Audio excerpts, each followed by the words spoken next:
Alright, how's it going, y'all? Today we are back in Synology DSM 7, which the beta has finally been released, and we're going to be looking over the new Synology Photos app, which is something I'm really excited about, and I think is probably one of the biggest, if not the biggest features for home users in Synology DSM 7. Alright, so first off, let's talk about what Synology Photos is. Synology Photos is essentially the culmination of the two different Synology apps that were used to deal with photo management previously. There was Synology Photo, and there was also Synology Moments. Basically, they were targeted at two different audiences: professional photographers for photos, and Moments for regular users who are shooting on iPhones and things like that, and just want a really easy way to back up their photos and be able to share them easily. The thing is, there were features in both of them that people wanted, and it was just kind of annoying going between the two apps. And so Synology's gone through and basically merged the two into one, and now there's the Synology Photos app, and I've actually been really impressed by it, and I think it's a great solution for people. It offers a great solution for families especially, who want to be able to back up all of the photos across all their devices, and be able to share them amongst the family really easily. This doesn't matter if you have Apple, Android, or if you're just on a web computer. You can still manage all your photos across every single device you have, because it either operates on a web app for any computer you want, which every computer can run. That's useful.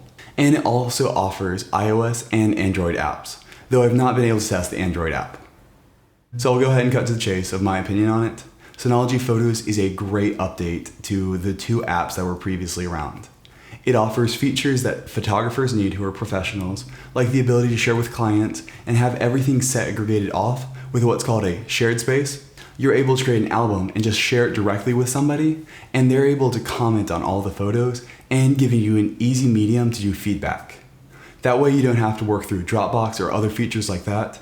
Though one thing to remember, if you do walk away from Dropbox, which a lot of photographers use, if your internet or power goes out at your house, well, all of a sudden now your clients can no longer connect, and you're also limited to the upload speed of your house. If you have a horrible internet connection for uploads, and you want to have multiple clients be able to download the photos, they're going to get fed up with having super slow download speeds. That's just one thing to remember when you're choosing whether or not to switch away from providers like Dropbox or Google Drive for some people. Then for home users, it's a great option too. It allows easy face recognition, and it's all hosted locally.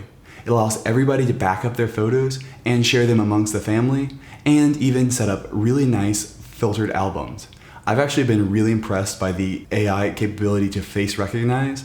Overall, it worked pretty quick and was overall pretty accurate.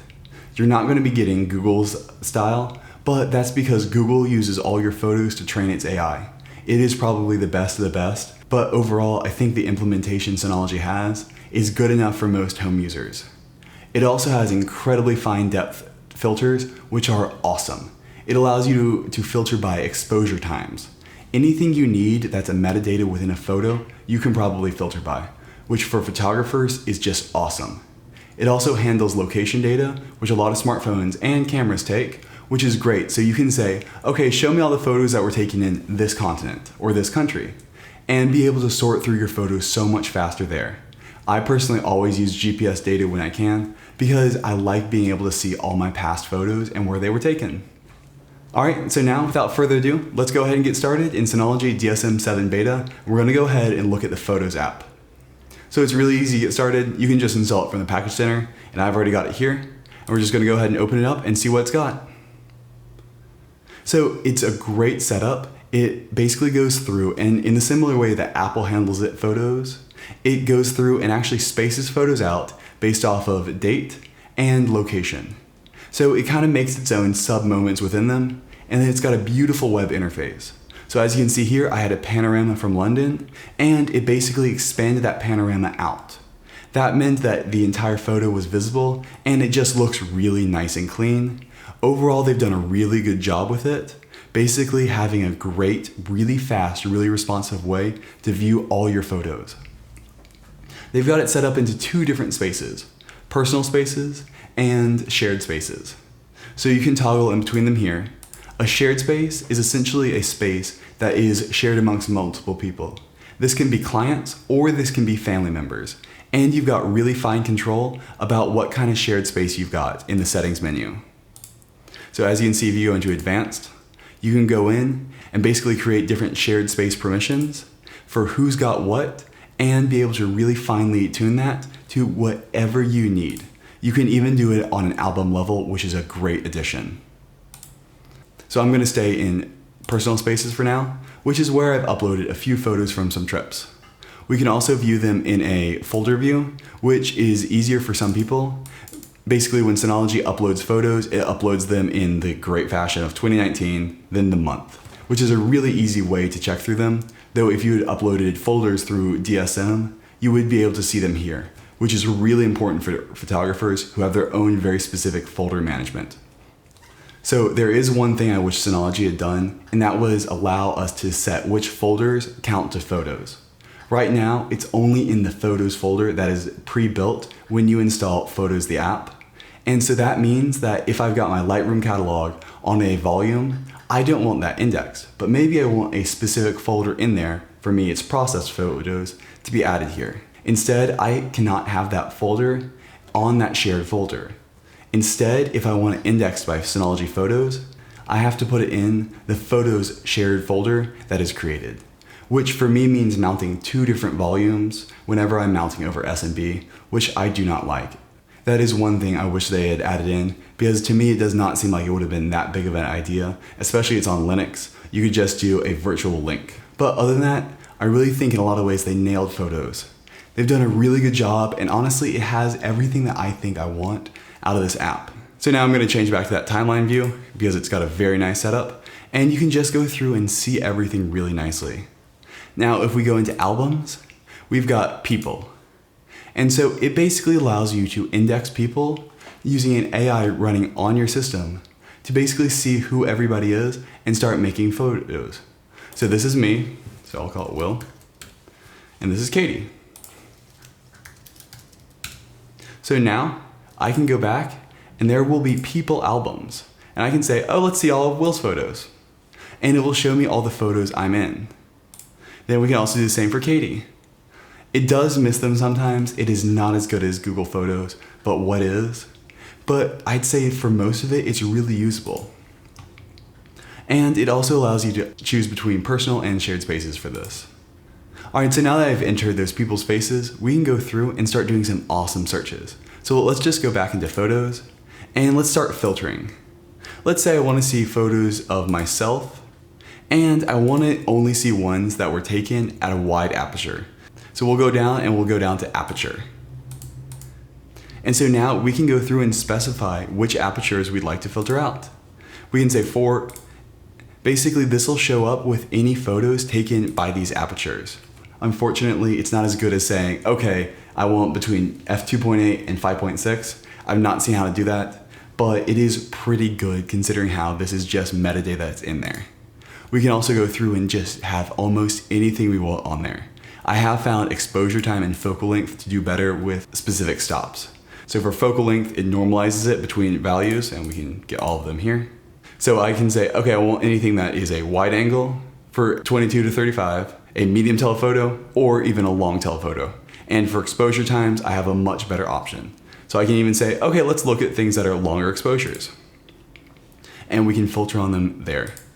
Overall, it's a really great setup and allows you to really filter down to exactly what you need. You can also, in the same setup, go through and create smart albums with this. So we can basically use the same conditions to set up albums. You can filter on what folders they're stored in, if they're photos, videos, or either.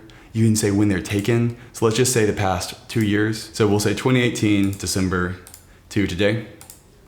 And we'll also say I want them only taken at f4.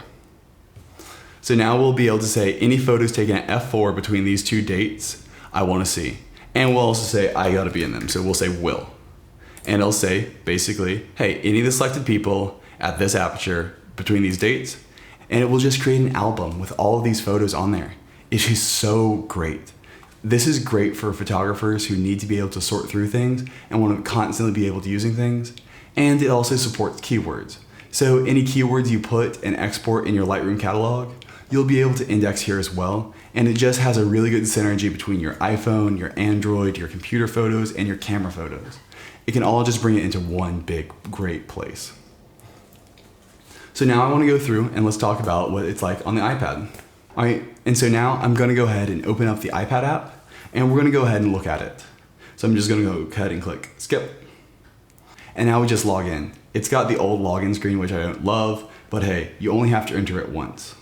So you can use an IP address. So I'm going to use todd.local, which is the host name of my local account. And then I'm just going to sign in. All right, and so right off the bat, we get to say, hey, do you want to back up your iPhone photos to here? And since I'm doing this for this tutorial, I'm going to say no, because I don't want you to see all my photos. And we're just going to say not now.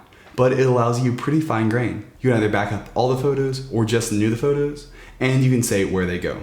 But we're going to say not now because, well, this is a tutorial. I don't want you to see my photos. And we can just look through them, and it's got a really great app. You can scrub through it really quickly, and because DSM is creating previews, these load super quickly, even if they're ultra high resolution files. So if we go down, we can see some photos I've taken that should be huge, like this one, but it loads super quickly because it's a preview done. It also has amazing information on there, all from your camera. It'll have the location, and it will have just so much metadata that is really helpful to have. I would highly recommend this, especially for photographers who need to see this information. And honestly, iPhone photos don't even give you the metadata that easily. I've been really impressed by this, and I'm honestly planning on switching to it just to have a secondary backup for all my photos where I can see them in this clean space and share them really easily.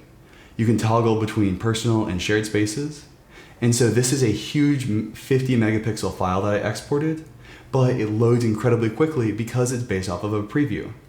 As you can see, it's 30 megapixels, but it should be 17 megabytes, which would take a while to load, especially render on this iPad. But I can save it, and I can save the full resolution file. It's incredibly easy.